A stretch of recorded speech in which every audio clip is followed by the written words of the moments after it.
business athletes? Welcome to a new episode, and this one is going to be a banger all around optimizing digestive health and why this is the epicenter of change. Fix digestion first or nothing else works. And some of you guys understand the relevance of this. Some people won't know how much this could change your life. I even had a few taglines. I said to ChatGPT, hey, give me some interesting taglines I can use for this podcast title. And it's like, the gut is the gatekeeper of performance. You don't have a food problem, you have a digestive problem. Why eating healthy still leaves you feeling bloated, tired, and foggy. And I'm sure that many of you guys will relate to this, where you might say, well, Fraser's talking about macro bowls and, eating all the rainbow and doing these things. And I tried that and I felt bad. I got bloating. My digestive system did not like it. I would say one of the prime movers around why someone will try a dietary pattern and quit is the digestive response that they get. And I absolutely think that digestion almost has to be one of the first points of action that you focus on when you're trying to optimize. Because think about this. You aren't just what you eat. People say you are what you eat, right? You aren't just what you eat, you're what you absorb. And so if your digestive health is very poor and your digestive system is inflamed and your stomach acid concentrations are diminished and your gut flora and your gut is not great, you won't absorb a lot of the nutrients that you consume. And I know this is true, and the reason why I know this is because two things. One, I obviously have conversations with people about their poop. Now, this is a topic that people don't have with people. So you often won't know what's normal. You might say, oh, my digestion's normal. How do you know that? How many times do you talk to people about their poop and how regular they are? Because I would say that 8 out of 10 people have some form of digestive issue, and it varies on a spectrum. Some is really, really bad, sort of like colitis, diverticulitis, Crohn's disease, those types of severe sort of autoimmune type reactions, all the way to just more mild forms of irritable bowel syndrome, IBS, IBD, and just bloating, gas, diarrhea, or constipation, or a combination of all of those things. Right? Some people, you can get diarrhea and constipation at the same time. Very often what I've seen with people when their gut's really inflamed is they might feel very constipated, and then when they do go, it's like diarrhea. And so it's this very uncomfortable experience. So I would tell you, first of all, the reason why this is such an important topic is because it will have a massive effect on the quality of your life. Think about this. If you feel really bloated and constipated and you're not feeling good digestively, there'll be many things that you won't want to do. I mean, you're not going to want to be active. You're not really going to want to walk around and work out. You won't want to be intimate with your partner. You won't even want to play with your kids a lot of the time if it's bad enough. And what I've found over all of my years of experimenting and understanding the digestive system is that very often, if you have digestive issues, you'll often also have cognitive / brain health issues too. The two seem to come hand in hand. So people that are more anxious, that have mood challenges, that maybe just don't perform very well mentally, for a multitude of reasons, they typically also have more sensitive digestion. And the two communicate to each other via what's called the vagus nerve. Think of the vagus nerve like a two-way communication system. And so your gut being inflamed or having issues sends signals to your brain that then exacerbates inflammation in your brain and back and forth. And so it's almost like a negative feedback loop that takes place. So one part of this discussion when it comes to gut health optimization is going to be around learning how to master the stress on your nervous system. So I will be talking about breathing. I will be talking about sleep. I will be talking about movement and things that can help regulate psychological stress and strain on your nervous system. But equally, there are objective tactics you can do when it comes to the types of foods you consume, the way that you consume them, the types of supplements you use. There's a lot of different things we can unpack here. So the first thing that I'll say is, digestion really is the foundation, because everything you eat will go through a sort of an absorption filter. And I've seen people before, for example, take oral supplements. They might take oral vitamin B12, right? And then they come back and they have low levels of B12 in their blood work. So what gives? Well, part of it's digestion. If you're not absorbing a lot of the stuff you're consuming, it's not going to be reflective in your blood work. And the same is true, and you may not have experienced this, but this has happened to people where they'll pass pretty much whole pieces of food in their stool. Corn is obviously the common one that people joke about, but blueberries is another one. And so if you're seeing whole pieces of food in your stool, that's a clear indication that there's a few things going on there. So I'm going to dive into that. So the reason, again, why this is useful is because when you optimize the gut, it's almost like the high tide that rises all ships. You'll notice that energy improves, your mental clarity, your sort of mood and stability balances out. Hormone systems seem to improve as well, because everything is getting the nutrients, the micronutrients, the vitamins and minerals it needs to drive those key functions. In other episodes, I've talked about how if you want to optimize hormone systems, you need those precursor minerals and vitamins. For example, testosterone is driven by magnesium, zinc, selenium, boron, vitamin D3, to name a few. And obviously, if you're eating foods that are rich in those things, and or you're taking supplements, but you're not absorbing that stuff, you might not get the benefit of improving those sex hormones. So you might think, I've tried doing all that, it doesn't work. No, it's because there's a break in the connection. That's why. So let's go through this, first of all, and sort of work from the top down. Because think of your digestive system as multiple systems connected together. And we start with the mouth. How often, and when was the last time you heard someone talk about your oral microbiome and your oral health when it comes to performance? Probably never. Very rarely. That's what makes what I do kind of unique. Because for me to solve my health issues, I had to cross every T and dot every I. And most people don't think about what's happening in their mouth.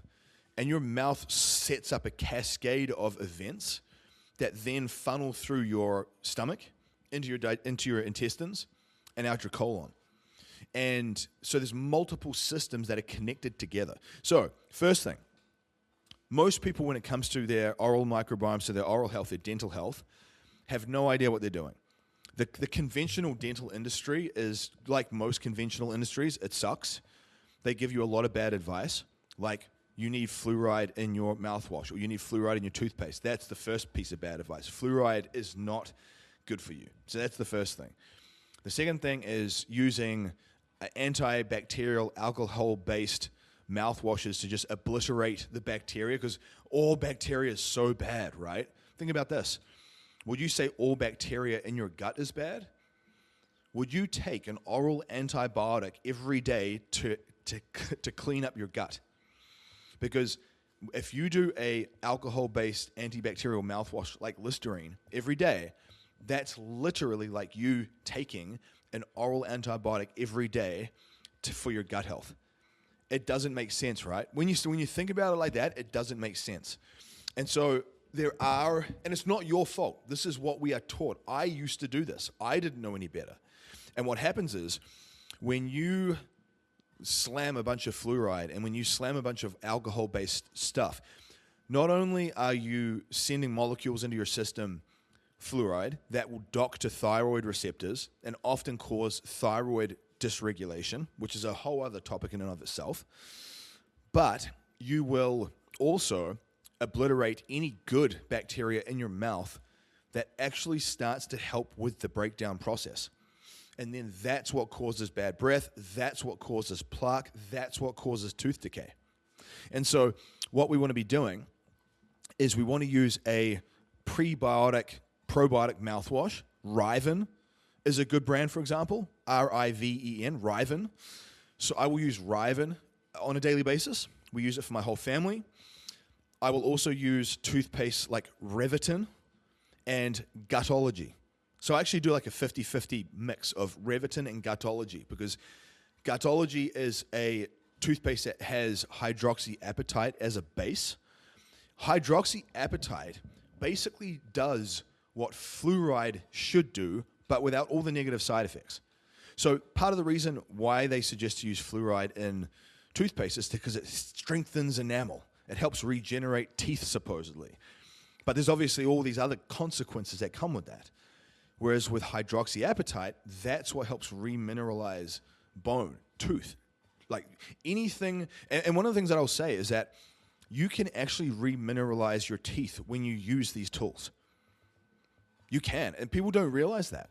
And so Gutology mixed with some Revitin, you can do one or two, either one. Revitin I like is because it's almost like a multi-mineral, multivitamin for your teeth. It's got a bunch of different minerals. It's got some MSM in there. It's got a bunch of different things that all serve a function to help remineralize and regenerate bone and tooth structure. And then obviously you're putting in the Riven mouthwash, which is populating your mouth with and encouraging the growth of good bacteria that will help start the food breakdown process more sufficiently.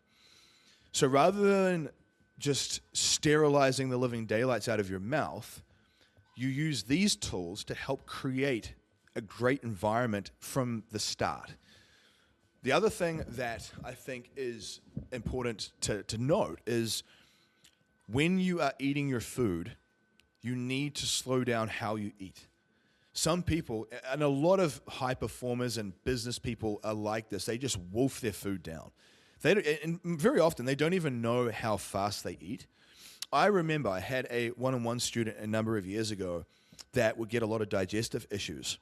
And her partner came out to do a private day with me, because I do these private days at the high end. So if you are interested in any of that type of stuff, let me know. And it was interesting, because remotely I would ask her things about her digestive health, and we were trying to troubleshoot it and figure out what was going on, because she would get these random bouts of digestive issues. And I asked her, I said, how fast do you eat? Do you eat fast? And she's like, oh, no, I don't eat fast. I eat normal.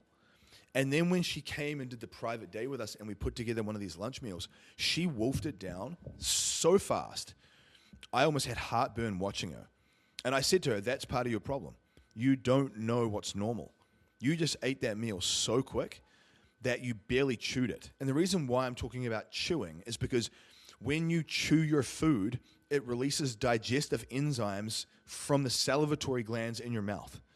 And so if you're in a rush and you just like one or two chews and swallow, that's partly why you might have undigested food in your stool, but also you will get digestive issues that way.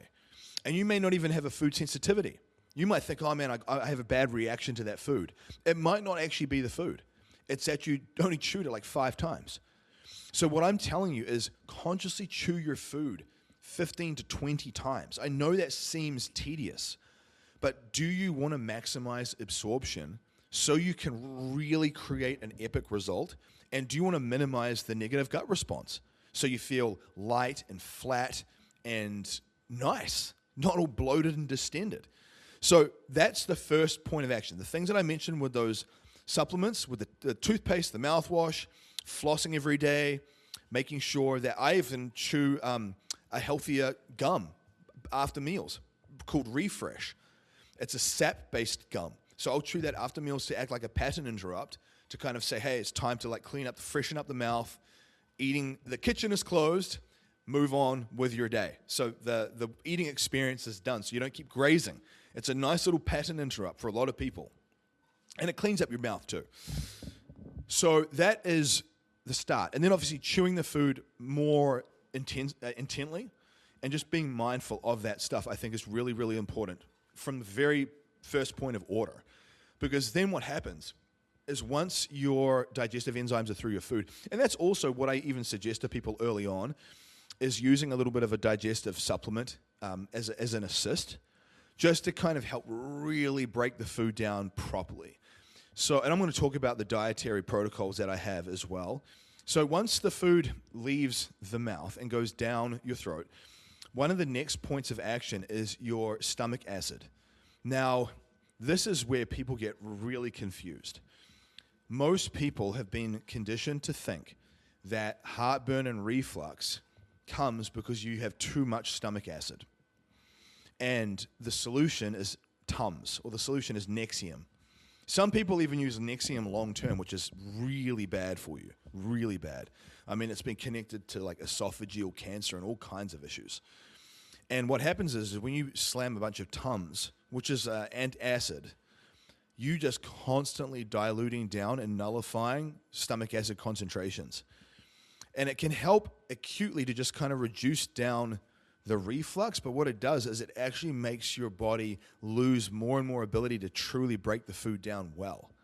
And so what I tell people, one way to determine if this is the case for you is go to YouTube and search stomach acid baking soda test. So stomach acid baking soda test, you can do it in a couple of minutes. It's really easy. All you need is baking soda, and it will give you a good indication of, is this an issue for you? Because if you do come back positive on that test, you absolutely know that you need to address this. I would even say, even if you didn't come back positive, if you haven't used any betaine HCl and pepsin before to kind of re-stimulate and reinvigorate your stomach acid concentrations and quality, it's probably worth doing it at least once. And doing it like a sort of a, what would you say? Like a maintenance process. So with digestion, every 6 months, I'll run through a little digestive rehab stack that I use just as a maintenance approach, because with age, with time, with stress, everything, your gut can degrade. And especially with a lot of chemicals in our environment, chemicals on our food, even if we're eating kind of healthy, we're probably still getting exposed to various pesticides and herbicides, which will break down the gut lining. So we do need to make sure that we're addressing those things. You've got to be proactive. You can't just hope that it's all going to work out for you. And again, remember, you might not realize you have a digestive issue that is as bad as it is, because you have no yardstick of comparison. So you think, pooping once every 2 days is normal. Or maybe you think having a little bit of diarrhea is normal. Maybe you think, whatever you think is normal, it's probably not that normal. And so there's always room to optimize. That's the first thing I want to mention, is there's always room to optimize. So once you address how fast you eat, it's important to recognize that the baking soda test and using some betaine, HCl, and pepsin is a good tool to help re-stimulate positive stomach acid production. Because what happens is when you chew that food up, the way you basically dissolve and turn it into a puree for your intestines to absorb is your stomach acid breaking all of that stuff down. So that's the next step, that you want to run that. And I typically run these protocols where I'll use certain supplements for about a 4-week period, but betaine, HCl, and pepsin is the next thing. And in that way, what you'll often find is as you optimize that, you don't get the reflux, you don't get the heartburn. One side note, if you get reflux and heartburn at nighttime when you go to bed, you're eating too close to bedtime. Most people don't realize that fundamentally, you should be eating about 3 to 4 hours before you go to bed. Now, I realize for some people that's not possible. We eat at about just after 5 p.m. and we go to bed at just around 8 p.m. So pretty early, but we do at least try to get about a 3-hour window. I definitely would not be eating 1 hour before bed or less. That's absolutely going to set you up for terrible sleep and reflux. Because what happens is when you eat really close to bedtime, your digestive system is going to have a lot of blood volume going to your gut to break the food down, and that heat that's generated keeps your core temperature elevated And when your body temperature is elevated, you will not get as good a REM and deep sleep for most people. There are exceptions to the rule, but I just wanted to mention that as a side note when it comes to sleep, because sleep does have a big effect on digestive health. So I just wanted to say that. And to come back to the very beginning just quickly, one thing that I think it's a bit woo-woo, but it is important to note, is that before you eat, stop for 60 seconds and just freaking breathe. Slow, intentional, nasal breathing. In through the nose, big inhale, little bit of a hold, nothing excessive, and then a calm, extended exhale out the mouth. And do that for 60 seconds. Most people don't realize that when you eat in a stressed state, that's one of the worst things you can do for your digestion. Your mental stress has a massive effect on your gut health. I've come across so many people that their digestion was really troublesome for them. And I just thought to myself, can you not see the elephant in the room? You are such a stressed person. I can feel the stress radiating from you. You're so used to running stressed. You're so used to being such a stressed person. You think that's normal, but it's not. And all that stress on your nervous system with unmanaged emotions and unmanaged boundaries and just being very reactive, that puts such a strain on your nervous system that causes digestive issues. So breathing is a nice, simple tool to at least help reset that system. So anytime you eat, stop for 60 seconds, get calm, and breathe. I do that every night when I have dinner. I'll sit there and I'll just breathe and slow it down. Because I found that was actually quite a useful tool for me to help really improve my digestion. Because I'll tell you this, everything I'm sharing with you in this episode and everything I'm going to share with you comes from my real world experience. I used to get a lot of digestive issues. My physiology is very sensitive. That's the thing. People look at me and they probably think, oh, he's just genetic. It's lucky. He's just in great shape. He's got it all figured out. No, my tendency is for high levels of sensitivities to a lot of things. So that's why I have to be so intentional. Because if I was to just eat the pizza like any normal person, I would not feel good at all. I would feel terrible. And you know what? I'm thankful for that. You have some people, they have a pity party for themselves. Oh man, everyone else gets to eat those foods, why not me? That is such a bad way to think about it. Be thankful that your body is clearly communicating to you that stuff is not good for you and that you need to play a higher level of game. It's just your body really knowing how to communicate. So I'm thankful for that because it's really helped me understand, hey, I need to keep this real clean if I want to perform and feel my best, right? So with the vagus nerve and with breathing, your parasympathetic nervous system, so you have two sides to your autonomic nervous system, your parasympathetic and your sympathetic nervous system.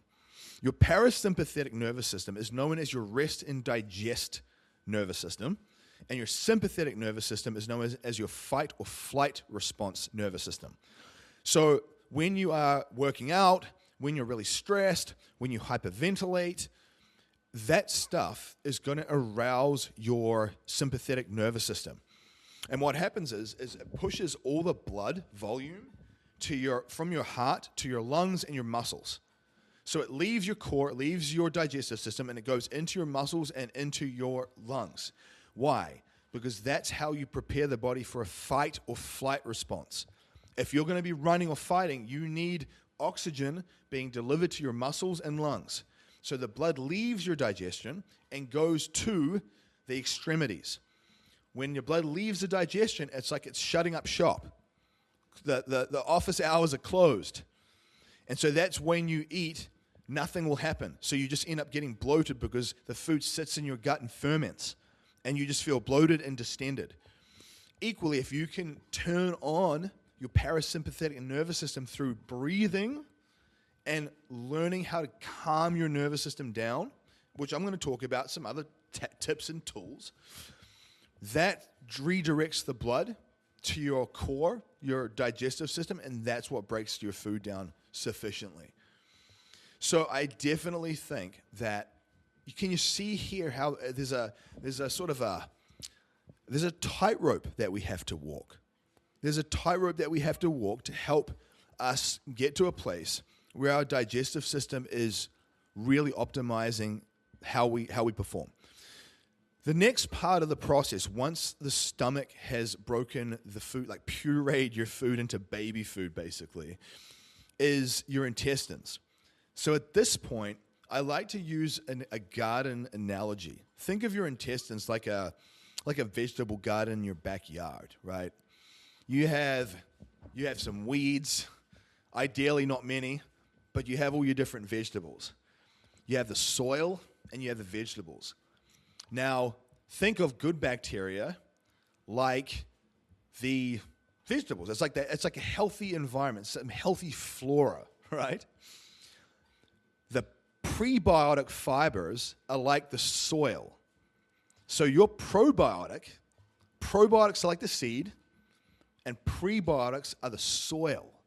Now, when we have a diet that's got a lot of healthy prebiotic fibers that is mixed with some healthy whole food probiotic foods, that is basically supplying the garden with the healthy nutrient-rich soil, and then the seeds can grow in that soil, and you have a thriving garden, which looks beautiful.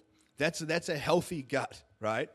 That's a healthy gut. Now, if you start getting weeds in the garden, that's what bacterial overgrowth, candida, yeast, and just a de-optimization of the flora in general. You don't even necessarily have to have an overgrowth of something. You might just have an absence of a lot of good bacteria because your diet is very myopic and one-dimensional, which I would say is a lot of people. So when I see people post on social media and they're like, I'm doing 75 hard, here's my meals. First of all, I want to say, hey, well done. At least you're doing something. At least you're not on the sidelines like most people, sitting on your ass doing absolutely nothing. That's the majority of people. Apathetic, living in the gray zone. That's not us. You don't listen to this podcast to be like that person, right? So straight away, I can rule that out for you. But what you will find is that you might be doing a typical bro diet where it's like you got your chicken or your tofu with your broccoli, bit of sweet potato and avocado. So you've got your protein, you got your carbs, you got your fats, and you've got one green veg. And it's usually like a cruciferous vegetable, so it's harder on the gut. And that is not bad, but it's very, very 1.0. It's like having an iPhone 1.0 versus iPhone 15. My macro bowls are like using an iPhone 15 to your iPhone 1. It's a very different experience. And so the reason why I say this is because if you eat a very one-dimensional diet, you will have a very one-dimensional amount of vegetables in your garden. You're not going to have a diverse range, and diversity is one of the things that creates a thriving ecosystem. Think about the Amazon jungle, how diverse that ecosystem is. It thrives like it does because of its diversity.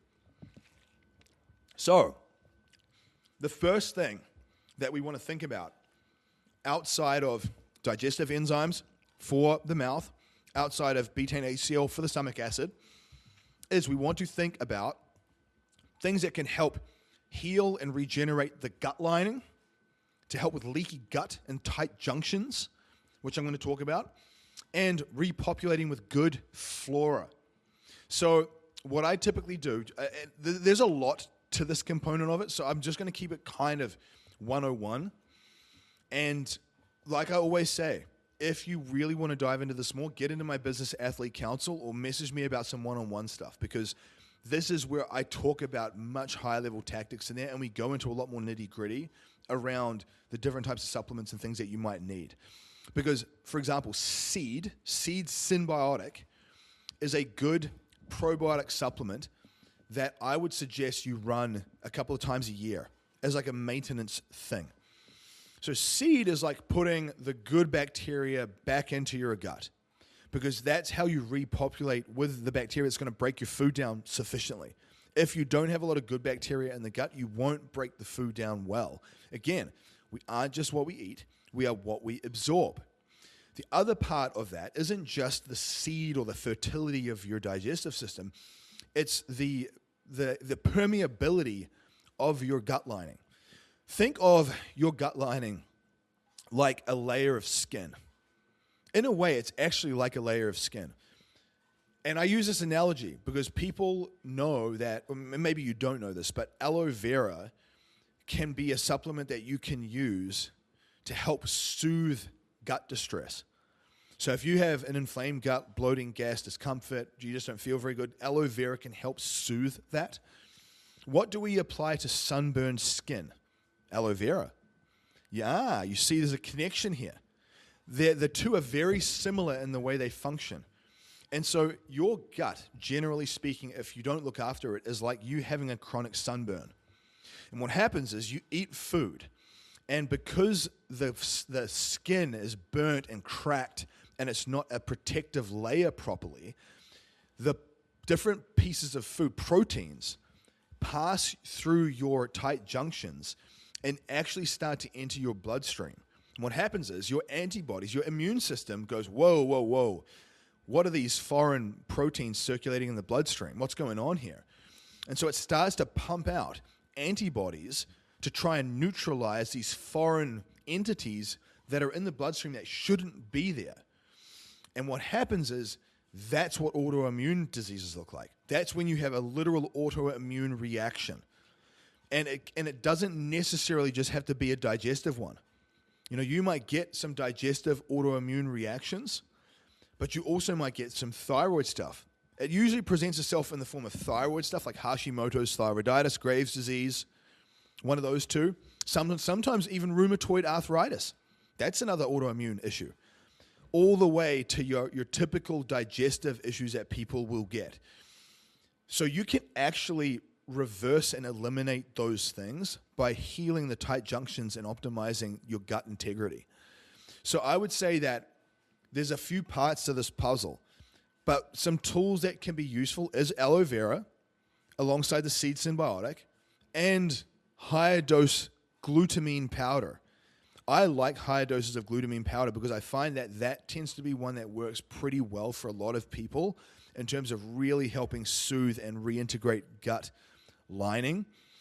There are other products out there that you can try. For example, Dr. Zach Bush, he has a product called Ion Biome. That's a sort of a multi-mineral supplement that can help with gut permeability as it relates to a lot of the chemical sprays, pesticides, herbicides, fungicides that are on our food that break our gut lining down. That's also why washing your vegetables and fruits and trying to opt for organic where possible. Organic's not perfect though. That has its own set of challenges. But using white vinegar or like a good veggie wash on your foods where possible helps reduce down that pesticide burden, because if you're just eating stuff that's fully laden with chemicals, that will absolutely be torching your gut lining. And so that you might still be eating healthy, but you're getting nailed from all these chemicals. So that's why we want to be mindful of these things, and Ion Biome can potentially help with that. There are other supplements I've tried that I find can be useful. So Tributyrin X is one. There are even certain peptides, BPC-157, KPV. So KPV and BPC-157 are peptides that I've both used for helping students and myself optimize gut integrity. And they do seem to have an effect. They do seem to work. And what I will tell you is this. Everyone is different here. So some things work really well for some people and some things don't. And so it's not a one size fits all. You do have to test this a little bit. But generally speaking, glutamine, seed symbiotic, aloe vera is going to be a good base to work with. And then maybe either doing some BPC-157 or some KPV as some type of addition to see what you respond to. So that is your intestine. Now, one of the things that I find really useful for helping with what's called gut motility, because think about this. When you get really backed up and you feel really distended and full, part of it is because your motility is not good. Motility is how fast food passes through your digestion. It doesn't just sit there for days fermenting, basically. And what I will tell you is that with some of these new GLP-1 drugs that help with cravings, so Ozempic, semaglutide, tirzepatide, retatrutide, this is where it's very important to make sure you fine-tune your dosing. I'm very good at this stuff, and I talk about this in my Business Athlete Council because a lot of people, they do massive bulbous doses of these things based on the direction they've been given. and they feel sick, they get nauseous, and they get constipated. Because what it does is it slows down digestive motility. The whole point is that it slows digestive motility, which keeps you fuller for longer. A little bit of that can be a good thing, but you do not want that to be excessive. So that's part of the reason that people get issues with these GLP-1 peptides. So I wanted to mention that as a side note. But things that can help with improving gut motility are walking. Why do you think walking after meals is such a good thing to do? That's why I'm literally walking right now while I do this presentation for you.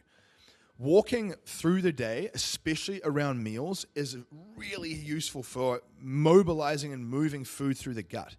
Because unlike your heart, which pumps blood through your vascular system, you don't have a pump that pumps your food through your digestive system. It relies on movement.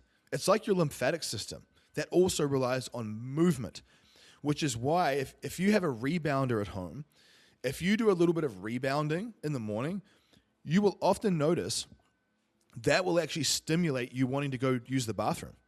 That's a common one where people will do some rebounding or they'll walk and it will stimulate you wanting to go to the bathroom, which is a good thing. That's a great example of how movement triggers motility. So I would say around improving motility, around using those supplements, those are some very good places to begin. Because once you start to optimize all these different systems, you really start to notice, wow, I was kind of suffering with my digestive system for a long time, and I didn't even know what normal looked like. There is, if you go online, and I forget the name of, I think it's called a Bristol stool chart. So if you search Bristol stool chart, and you could probably just go to your search engine and search what is a stool or what is a poop chart to check my how normal mine is. And the Bristol stool chart gives you cartoon type images of what each one looks like, and you can kind of compare what yours typically looks like to compare to the picture. And then it will tell you generally, is that normal or what's going on with your gut? Sometimes it will tell you that, maybe you're not breaking down fats properly, so the lipase enzymes. There can be something relating to bile flow. So there's a few different things there that I just wanted to mention that at least it gives you a compass, basically. So the things that damage this gut lining that you need to be aware of is alcohol, NSAIDs. So a lot of people use NSAIDs, non-steroidal anti-inflammatory drugs. Like they just pop them like Tic Tacs. You get a cold, you get a bobo, you have a headache, and they just take them constantly. I would suggest to you guys to not even use those. I don't use them at all. We haven't used them for years. I don't think they should even be in your house, to be honest. I think a lot of things that we think are normal are just chemical disasters, and we've just been conditioned to think that's acceptable, and fundamentally, I don't think it is. So those things, alcohol, NSAIDs, ultra-processed foods, overtraining. So that's also why I try and steer people away from doing so much volume and so much double shift workouts with stuff like 75 hard. I don't think there's anything inherently wrong with 75 hard if you program it effectively. Like if you do a double workout each day, and one of those workouts is a good structured resistance training session, and then the other workout is a low intensity sort of therapeutic ruck or cardiovascular system, that's not bad. But if you were going to do like a bunch of hard kettlebell swings or like a high intensity circuit as your second workout, remember, stress on your nervous system compounds. Your body it's not good at discerning the difference between stress factors. So the stress that you created from training compounds on the stress that you didn't get, or that you got with when you slept poorly because you got a newborn, which compounds with the mental stress that you got when you got that bill come in, which compounds with the stress of you caving and eating that inflammatory junk food. All of those stress factors come together, and it causes like a spillover effect on your nervous system. That's what triggers a negative digestive response. So obviously you need to understand each of these areas and start working on controlling the controllables. Focus on your breathing. Get out and move. Walk more. Make sure that you have a nice regular sleep-wake cycle with your sleep. You use and leverage a lot of what I call healthy food upgrades when it comes to your meals. Don't just eat a bunch of random junk food snack crap. Use better options. Macro Mike high-protein baking mixes is a great tool, for example. I love this one. And so I say this because a lot of what I talk about in my mastermind groups is finding healthy food upgrades for the foods that are those typical vices that will hold you back. Because you cannot just white-knuckle your way to optimal health. A lot of people do that. They're like, I'm not going to eat any more sugar. Good luck with that. Good luck with that. We're humans. We're wired for these things. So you need to find better upgrades, better alternatives. A good example, like I said, is the Macro Mike. So rather than consuming some inflammatory garbage, like a brownie that's full of white refined stuff and palm oil and all these things, and having like a really inflammatory response kick off in the body, you can use a Macro Mike brownie baking mix, which has low inflammatory allergens. So it's got like coconut flour and almond flour, chickpea flour. It's sweetened with allulose or monk fruit sweetener. It's got some like a base of pea protein in it. It's got like a healthier nutrient breakdown, because remember, it's not just about the calories or the protein we consume. People are very obsessed with calories, but they don't think about the quality of the calories and the type of chemical effect they will have on your body. So things like Macro Mike are a classic example of a good, healthy food upgrade that most people don't even know exist. So they're trying to white knuckle their way to optimal health, and it just does not work. I would even say outside of that is your environmental exposures. So all the chemicals on our food, the chemicals in your water and in your environment. So it's important to have a good water filtration system, you know, a Berkey water filter, or like something that is a good system that filters out all the nonsense. And then you remineralize your water with something like concentrated mineral drops. I mean, endocrine disruptors. So things that you're applying to your skin. You know, a lot of the cosmetics, aluminum-based deodorants, shaving creams, body washes, dish soaps. I mean, you need to clean up all of the environmental stuff that's absorbing through your skin, or you're consuming it somehow. And it's a process. Like, just realize, guys, like, you're not going to solve all these problems today. So if you hear all this and you're like, oh man, this is so much, it's normal to feel that way. And I've been doing this for years, and I'm still learning. You never cross the finish line. So you need to just like give yourself some grace and recognize, implement 2 or 3 things from this episode, and come back and listen to it again, and just keep implementing little bits as you go. But definitely the ultra-processed foods and food sensitivity, I find, are some of the big culprits. And so with food sensitivity, this is a classic example of someone saying, well, I tried to eat the macro bowls, or I tried to do what they did, and I felt terrible. Or I'm eating healthy, but I still don't feel good. How often do we say that? Because if you get a good food sensitivity panel done, and you find that you're getting a bunch of reactions to common foods you're eating on a daily basis, that's why you don't feel good. Because food sensitivity is going to look like ADHD and brain fog. It's going to look like low mood. It's going to look like anxiety. It's going to look like you getting skin rashes and psoriasis and eczema and rosacea. It's going to look like you having digestive issues, bloating, gas, discomfort. It's going to look like all of those things. And it's a food sensitivity very often. And so if you're able to determine and pinpoint that and swap out some of those sensitivities with other foods that your body can handle, man, you will absolutely optimize how you feel. Because you'll all of a sudden you won't have those negative biofeedback responses just messing up your system. Absolutely just wreaking havoc on your system. So I say all this because I think it's worth noting the different areas of digestion that you need to be factoring in. Now, another area that I think is important to note is fermented foods. So people hear all about fermented foods, like kombucha and sauerkraut and different things that can help with natural probiotics. One of the issues that you might face is if you start adding in a lot of probiotic-rich foods and your gut's not ready for them, like you don't have a lot of good bacteria in the gut and you're not breaking these foods down properly first, you'll feel worse. You'll feel more bloated. You'll feel more distended. It's why a lot of people gravitate towards diets like the carnivore diet. I don't actually think the carnivore diet in and of itself is a great tool to use long term. It basically helps reduce and remove symptoms but you're not actually addressing the underlying mechanism of why you were getting that issue in the first place. So you won't get as much bloating and discomfort, but the reason why you don't is because you're not putting so much fiber into your digestive system. But fiber in all the research has been shown to be really effective long term for massively decreasing chances of colon cancer and stomach cancer and esophageal cancer, as well as helping further enhance insulin sensitivity, because the fiber breaks down and slows down how quickly your body converts all that food into blood sugar and it hits your bloodstream. So there's a lot of beneficial effects in the research on fiber consumption. But if you throw too much in too fast, it's going to work adversely against you. And so fermented foods like kombucha, like miso, natto, sauerkraut, kimchi, kefir, these are things that can be useful. Obviously, they have their place.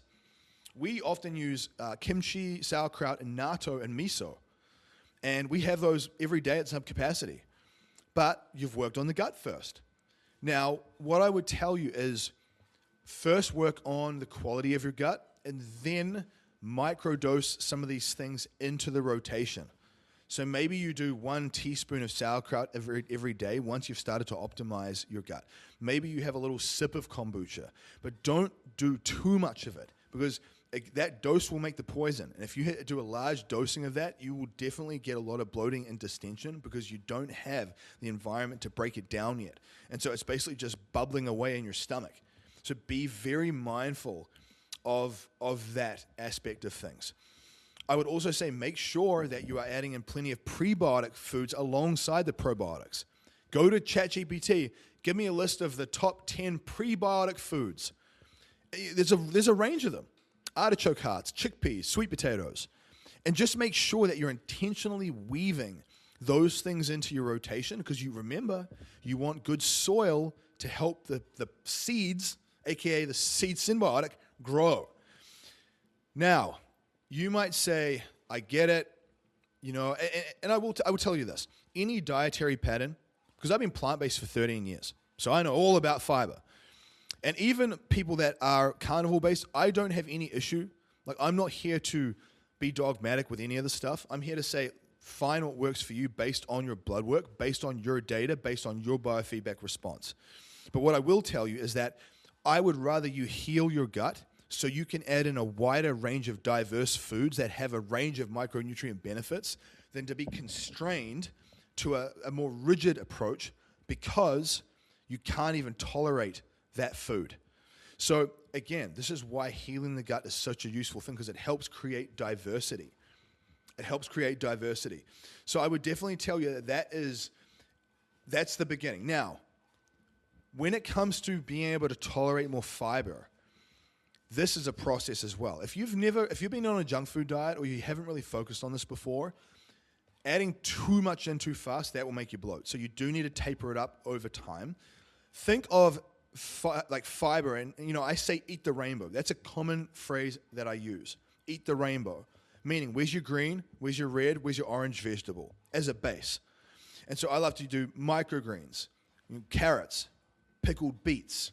That's a great stack because you're getting a wide range of nutrients, and microgreens are very nutrient dense, much more dense than their fully growing counterparts. So 1 cup of broccoli microgreens, for example, has a lot more of a dense quality nutrient profile than 1 cup of fully grown broccoli florets. So I would absolutely rather do that. Pickled beets, great for nitric oxide production, which helps with oxygen transportation and blood flow. That's why we do it. Carrots, high in beta carotene, great for retina and eye health. So you can see here how all these foods are like whole food superfoods and multivitamins for different systems in the body. Now, you might see my meals, and I do these big raw meals because, to be honest with you guys, I don't like to cook a bunch of stuff. I want to make my meals really fast. And so rather than taking time and getting a pan out and cooking a bunch of stuff, I'll just get my microgreens, I'll get a few things, and I'll throw them in the bowl. Now, there's a trade-off here. Because on one end of the spectrum, if you do nothing but raw vegetables as your rainbow base, that's harder on the gut because it's raw. It hasn't been broken down through any cooking method. It's harder on the gut. So on one end of the spectrum, you have convenience and speed, and also probably nutrient richness. Because when you start cooking things, you start to break down some of the nutrient qualities in them. So you have a lot more enzymes and a lot more nutrient richness down one end of the spectrum. You can also make the food faster, but it's harder on the gut. Now, the other end of the spectrum is like slow cooking Instapot, crock-pot, where it's all broken down like mush. Amy's canned soups and stews are a good example of this too. And it's easier, way easier on the gut, but it's obviously a little bit of cook time, but you can prep it, but you'll lose some of the nutrient quality. But I would say for people that struggle with their digestive health, starting at that end is a good idea. And then as you move up that spectrum, you've got oven roasted stuff. So you might oven roast for an hour, and that would be a sort of intermediary step. And then a step beyond that, you have steamed. So you have stuff that's been steamed, and I find steaming is quite a good approach. And then you have stir fry, skillet, pan type stuff. And then you have the raw stuff. So I would say you need to figure out where you are on that spectrum, because that will have a big effect on the digestive response you get from those foods. Because remember, sometimes it's not about the food sensitivity per se. You might not have a sensitivity to that food.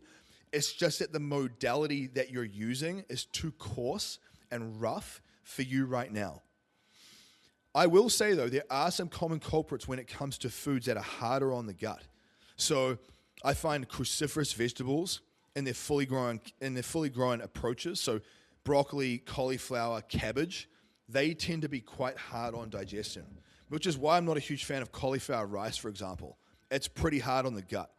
Whereas I'm a huge fan of things like butternut squash and especially spaghetti squash.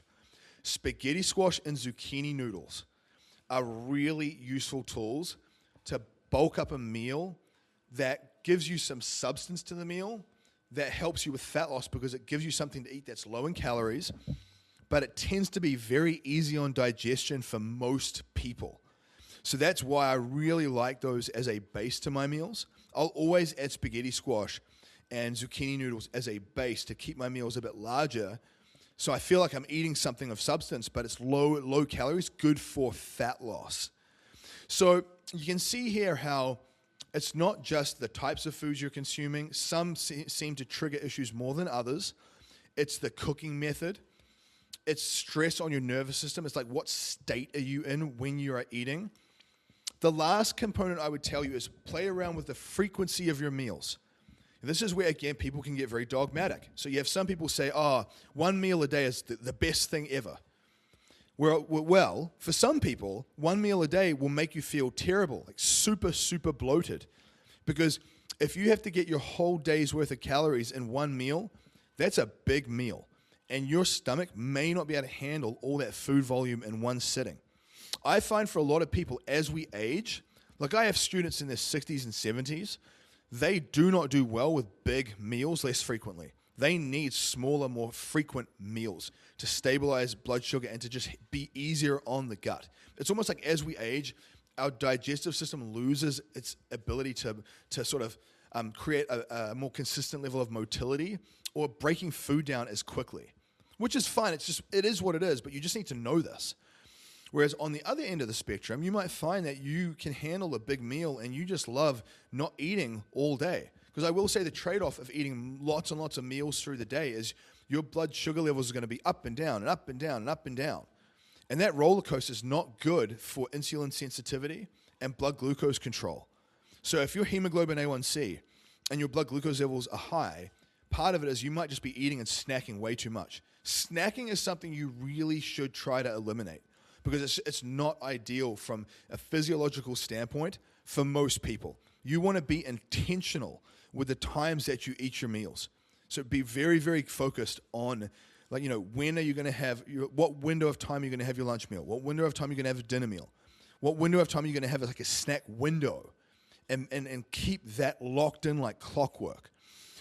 So you can see here how there's been a wide range of concepts we've covered.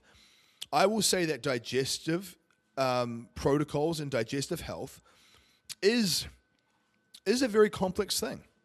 It is a very complex thing, and there's definitely a multitude of variables that come into play with this. And I haven't seen sort of any protocol that works across the board for everyone. There's other things we didn't even go into, like FODMAP diets and elimination diets and stuff, but I feel like I gave you a lot of good base foundational principles in this discussion. And like I said to you, if you can improve your digestion, you will get more vitamins and minerals out of less calories. That's how I'm able to eat less and stay lean and not get cravings, because when you're getting all the micronutrient requirements your body needs, the craving signals diminish. Part of why someone gets a lot of cravings is because their body's not absorbing stuff properly, and so they're getting a signal for a vitamin or mineral. The body's trying to communicate it to you. You don't know what it is, and you're just eating more calories. Whereas when you optimize your absorption, all the food that comes through your system, you get a high level of absorption and synthesis. Once your body knows, I'm getting enough magnesium, I'm getting enough selenium, I'm getting enough sodium, it turns the signal down. So it's not only easier to get and stay lean, but you don't get a bunch of cravings. You're not fighting yourself. You're not trying to white knuckle the heck out of yourself so much. And I will say, from just like what would you say, like a lifestyle standpoint, not being bloated and distended feels great. I mean, no one wants to do much physically, intimately, or like training or playing with the kids or just moving around if you feel bloated and ridiculous. And it does affect your mood. For a lot of people, this will affect their mood. You know, like I said, there's an intimate connection between your gut health and your mental and brain health. And so one of the ways to improve your psychology and brain chemistry and ADHD and your mood and anxiety is to optimize your gut. The two are connected via the vagus nerve. So there you have it, guys. Business athletes, focus on these principles. This, in many ways, is the foundation of health. I feel like all disease really does start in the gut. And if you've used a lot of alcohol and antacids and antibiotics, I mean, especially oral antibiotics, you really want to run some gut rehab protocols. You want to make sure that you look after this system like a well-oiled machine, because that's how you perform at that higher level. You know, you want to perform at a high level. You want to get more done. You want to have better energy. You want to be a better walking billboard. It's going to start with principles like this. So if you want help with this, reach out, get into my Anomaly Project 6-week course, or get into my Business Athlete Council. There's some links and information in the show notes. Jump in there. Stop guessing. I always say this straight up. Professionals, they get professional level help. Amateurs just bootleg and guess. And there's nothing wrong with that. Some people, that's their path they're going to walk. But that's also why people with high level results, it's why it's so sought after and why it's not common, because most people are not willing to do those things. But very often, because you're listening to this show, you think differently. And more than likely, you are someone who operates from that place.